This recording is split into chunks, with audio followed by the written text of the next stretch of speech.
ہمارا تیسرا اور آخری سوال، دو دوستوں کے ماں بہن علم کے فائدے پر مکالمہ لکھیں۔ دیکھیں بیٹا، مکالمہ کہتے ہیں دو یا دو سے زیادہ لوگوں کے ماں بہن مختصر انداز گفتگو کو۔ میں دہرا دیتا ہوں اپنی بات، دو یا دو سے زیادہ لوگوں کے ماں بہن کسی خاص عنوان پر موضوع پر کی جانے والی مختصر انداز گفتگو کو مکالمہ کہتے ہیں۔ یعنی اگر گفتگو طویل ہو جائے گی، طوالت پکڑ جائے گی، تو وہ پھر مکالمہ نہیں رہے گا، بلکہ وہ لیکچر ہو جائے گا، خطاب ہو جائے گا۔ تو مکالمے کے لیے ضروری ہے کہ دو لوگ ہوں یا دو سے زیادہ لوگ ہوں، لیکن ان کے درمیان جو گفتگو کا انداز ہے وہ مختصر ہو، یعنی ہر کردار، ہر شخص مختصر بات کرے۔ اب آپ کے سلیبس میں عموماً دو کردار ہم بتائے جاتے ہیں یا کہے جاتے ہیں، اور سمارٹ سلیبس کے مطابق جو آپ کا بیٹا مکالمہ ہے اس میں یہ والا مکالمہ بھی شامل ہے جس کا عنوان ہے علم کے فائدے۔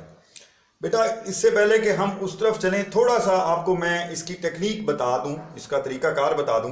اس میں بیٹا دو کردار آپ نے بنانے ہوتے ہیں۔ فرض کیا ہم یہاں پر ایک اکرم بنا لیتے ہیں اور ایک اسلم بنا لیتے ہیں۔ اب اس کے ساتھ بیٹا یہ ایک مکالمہ ہے جو آپ نے لکھا، لیکن اس سے پہلے بیٹا یہ آپ کو دو ڈاٹ نظر آ رہے ہوں گے، اسے آپ انگریزی میں کہتے ہیں سیمی کولن، اردو میں بیٹا ہم اسے کہتے ہیں رابطہ۔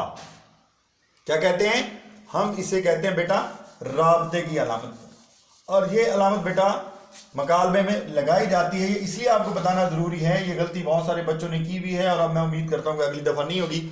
آپ نے اس علامت کے ساتھ یہ ایک نشان لگا دیا ہے، یہ بیٹا علامت ہی بدل جاتی ہے۔ اس علامت کو ہم رموز اوقاف میں کہتے ہیں تفصیلیہ، یعنی جب یہ والا نشان اس کے ساتھ ہم لگا دیتے ہیں ختمہ کا، تو یہ بیٹا تفصیلیہ کی علامت بن جاتی ہے، تو یہ غلط ہو جاتا ہے۔ چنانچہ یہ والی بیٹا آپ نے علامت لگانی ہے، یہ میں نے یہاں پہ بنایا ہوا ہے، اسے ہم کہتے ہیں رابطہ۔ اور اس کے بعد آپ نے یہاں پر مکالمہ لکھنا ہے۔ یہ ایک مکالمہ فرض کیا آ گیا، یہ دوسرا مکالمہ یعنی دوسری سطر آ گئی۔ خیال آپ نے یہ کرنا ہے کہ ان کرداروں کے درمیان کی جو جگہ، یعنی اگر آپ کا مکالمہ ایک سطر سے یا دو سطروں سے آگے چلا گیا ہے تو بعض بچے یہاں سے لکھنا شروع کر دیتے ہیں، تو بیٹا آپ نے یہاں سے نہیں لکھنا، یہ جگہ آپ نے خالی چھوڑ دینی ہے، ٹھیک ہے؟ اور پھر جب اکرم کی بات مکمل ہو جائے تو پھر آپ یہاں سے اسلم کی بات شروع کریں گے، اور پھر ایسے ہی آپ کرتے چلے جائیں گے، یعنی یہاں پہ آپ خالی چھوڑ دیں گے، رابطہ کی علامت لگائیں گے اور مکالمہ لکھ دیں گے۔ تو بیٹا یہ علامت تو یہاں پہ آ جائے گی۔ مکالمے کے اندر یہ چیز دیکھی جاتی ہے کہ مواد کے ساتھ ساتھ جو رموز اوقاف کا استعمال ہے، یعنی جو علامات کا استعمال ہے، وہ بھی طالب علم کو آتا ہے یا نہیں۔ تو بیٹا سب سے پہلے تو یہ بڑی لازمی ہے، میں دوبارہ آپ کو بتا رہا ہوں، اگر آپ نے یہ والی علامت لگائی تو یہ غلط ہو جائے گی، اور اگر آپ کوئی علامت بھی نہیں لگاتے، فرض کیا آپ نے علامت لگائی نہیں ہے، بالکل یہ دیکھیں آپ نے ایسے کر دیا ہے، تو یہ بھی میں آپ کو بتا دوں بیٹا یہ بغیر پڑھے ہی جو ہے نا ایک ریڈ کلر کی لائن اوپر سے چلے گی اور نیچے تک چلی جائے گی، یعنی وہ کراس کر دے گا ایگزامینر۔ تو یہ آپ نے رابطہ کی علامت لگانی ہے۔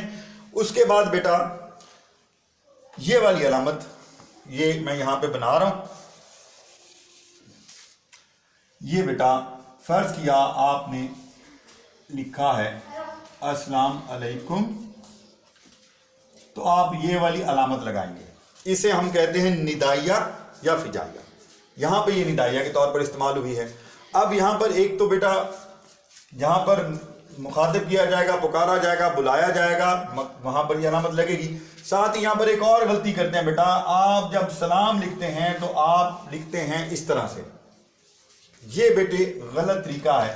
یہ غلط اس لیے کہ یہاں پر لام سائلنٹ ہے بیٹا، یہ غلطی ہوتی ہے۔ دوسری غلطی بیٹا سلام لکھتے ہوئے جو ہوتی ہے وہ یہ ہے کہ عموماً بچے لکھتے ہیں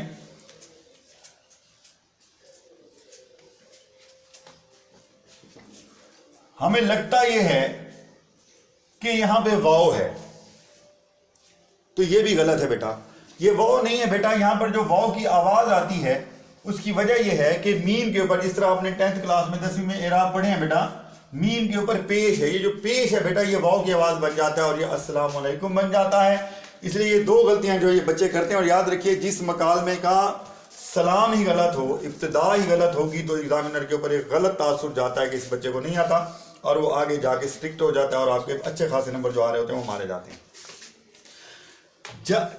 جس مکالمے کے اندر کوئی سوال پوچھا جائے، جیسے اسلم آج کل تم کہاں ہوتے ہو، تو اس کے بعد بیٹا جہاں پر مکالمہ ختم ہوگا وہاں پر سوالیہ کی علامت آئے گی، آپ نے کوئی کوٹیشن دی ہے، یعنی کوئی کردار جو ہے وہ کوئی قول بتا رہا ہے، کوئی حدیث سنا رہا ہے، تو اس کے لیے بیٹا واوین استعمال کی جاتی ہے۔ کیا استعمال کی جاتی ہے؟ واوین استعمال کی جاتی ہے۔ اور جب کوئی مکالمہ ختم ہو رہا ہے، یعنی بات ختم ہو رہی ہے، تو اس کے آخر میں ختمہ، جس کو آپ انگریزی میں، انگلش میں فل سٹاپ کہتے ہیں بیٹا، اسی علامت کو ہم اردو میں کہتے ہیں ختمہ، اور اس کی علامت ہے یہ والی۔ ٹھیک ہے بیٹا، یہ ایک ہلکی سی لائن آپ کو، ہر کتاب، آپ جب کتاب پڑھتے ہیں آپ نے دیکھا ہوگا کہ جب جملے ختم ہوتے ہیں یا کوئی بات ختم ہوتی ہے تو اس کے بعد ایک اس طرح کی نشان آپ کو چھوٹا سا نظر آتا ہے، اسے ہم کہتے ہیں ختمہ۔ یہ ختمہ اردو میں وہی کام کرتا ہے جو انگریزی میں فل سٹاپ کرتا ہے، یعنی جہاں پہ جملہ ختم ہوتا ہے وہاں پہ یہ علامت لگائی جاتی ہے۔ تو بیٹا آپ نے مکالمے کے اندر خاص طور پر خیال کرنا ہے علامات کا، آپ نے خیال کرنا ہے موضوع کا۔ اب ایک چیز اور بھی میں آپ کو بتاؤں، بعض اوقات یہ ہوتا ہے کہ اکرم جو ہے وہ تو بڑی لمبی گفتگو کر رہا ہے، جبکہ دوسرا جو کردار ہے وہ ہوں ہاں کر رہا ہے، وہ کہہ رہا ہے ہاں جناب آپ ٹھیک کہہ رہے ہیں، پھر اکرم کوئی بات کرتا ہے، اسلم جو ہے اس کو کہتا ہے جی جی بالکل ایسا ہی ہے۔ یہ وہ طالب علم کہتے ہیں جن کا مکالمہ یا عنوان تیار نہیں ہوتا، وہ پھر کیا کرتے ہیں، وہ ایک کردار کو تو ساری گفتگو کروا دیتے ہیں اور دوسرے کو ایک اچھا سا سامع بنا دیتے ہیں، وہ ہوں ہاں کرتا رہتا ہے۔ اس طرح کا مکالمہ بھی بیٹا پسند نہیں کرتا ایگزامینر۔ آپ نے دونوں کرداروں کی گفتگو کو اعتدال کے ساتھ، توازن کے ساتھ لکھنا ہے۔ اب سوال یہ پیدا ہوتا ہے کہ مکالمے کی تعداد کتنی ہو، تو جیسے بیٹا یہ جو ہے دو کردار ہیں بیٹا، ایک اکرم ہے، تو بیٹا دونوں کے جو ہے کم از کم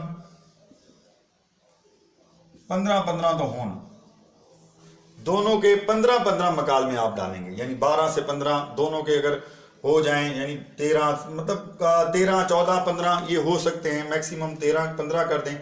دوسری بات یہ ہے کہ لینتھ کتنی ہو۔ دیکھیں بیٹا کوئی بھی مکالمہ، یعنی اکرم کی بات 3.5 یا 4 سطروں سے زیادہ نہیں ہونی چاہیے، یعنی ایک کردار کی بات 3.5 یا 4 سطروں سے، حد بہت زیادہ آپ نے لکھنا ہے تو 3.5 تک لے جائیں، کوشش کریں اس سے اوپر 4 تک لے جائیں۔ 4 سے اوپر اگر آپ جائیں گے تو وہ کاٹ دے گا۔ اسلم کی بھی کوئی بات ہے جو بہت اچھی بات ہے، آپ کہنا چاہتے ہیں اور آپ کو لگتا ہے کہ 3.5 یا 4 سطروں میں بات نہیں بنی ہے، اور آپ اس کو لکھے جا رہے ہیں تو بیٹا وہ پھر لیکچر بن جاتا ہے، وہ خطاب بن جاتا ہے، وہ مکالمہ نہیں رہتا، اور وہ بھی بغیر پڑھے جو ہے کراس ہو جائے گا۔ جس طرح میں نے آپ کو آغاز میں بتایا تھا کہ مکالمہ کہتے ہیں 2 یا 2 سے زیادہ لوگوں کے مابین کسی خاص موضوع پر مختصر انداز گفتگو کو۔ تو اگر آپ 5 6 7 سطروں پر ایک مکالمہ لکھیں گے، اکرم کی جو بات ہے وہ 5 6 7 سطروں پر لے کر جائیں گے، تو پھر کیا ہوگا، پھر بیٹا وہ کتاب بن جائے گا، آپ مکالمے کے اصول سے باہر چلے جائیں گے اور آپ کا مکالمہ پڑھے بغیر کراس ہو جائے گا۔ دوسرا بیٹا اس کے اندر نہ تمہیدی موضوع لکھنے کی ضرورت نہیں ہے، یعنی ابتدائی منظر آپ لکھتے ہیں، 2 دوست ملے، چائے پی، پھر بیٹھے، پھر کوئی ضرورت نہیں ہے، آپ جو ہے نا بیٹا ڈائریکٹ جو ہے وہ اپنی اصل بات پر آ جائیں، نہ ہی اس کے اختتامی منظر کو زیادہ طویل کرنے کی ضرورت ہے۔ ہمارا جو مکالمہ ہے علم کے فائدے، اس کے لیے بیٹا آپ علم اور اس کی اہمیت، جو مختلف جو صورتحال ہے اس پر بات کر سکتے ہیں، آپ مختلف آیات لکھ سکتے ہیں، احادیث جیسے رسول پاک صلی اللہ علیہ وسلم کی دعا ہے رب زدنی علما، علم کی اہمیت اس سے بھی واضح ہو جاتی ہے، اور علم حاصل کرو چاہے تمہیں اس کے لیے چین ہی کیوں نہ جانا پڑے۔ اس طرح کی آپ جو ہے بیٹا احادیث لکھ سکتے ہیں، آیات لکھ سکتے ہیں، پھر رسول پاک صلی اللہ علیہ وسلم نے فرمایا کہ مجھے معلم بنا کر بھیجا گیا۔ یہ احادیث مطلب مثال آپ کو دے رہا ہوں بیٹا کہ اس طرح سے آپ موضوع کے حوالے سے احادیث لکھ سکتے ہیں، آیات لکھ سکتے ہیں، آپ اشعار بھی لکھ سکتے ہیں۔ مکالمے کے اندر اشعار لکھنے کی بھی آزادی ہے، اور کوشش یہی کرنی ہے کہ آپ کا مکالمہ جو ہے بیٹا وہ موضوع پر رہے، موضوع سے دائیں بائیں نہ جائیں۔ آپ کو یاد نہیں آ رہا، آپ کو سمجھ نہیں آ رہی اور آپ نے ایسے بھرتی کے لیے لکھنا شروع کر دیا، تو یاد رکھیں ایگزامینر پرچہ پڑھتا بھی ہے اور مکالمہ ضرور پڑھتا ہے، کیونکہ اس کے اندر اس نے نمبر آپ کو روح داد کی نسبت کچھ بہتر دینے ہوتے ہیں۔ تو جو بچے مکالمہ کرتے ہیں وہ بہت غور سے پڑھا جاتا ہے، اس لیے اس میں خاص خیال رکھنا ہے۔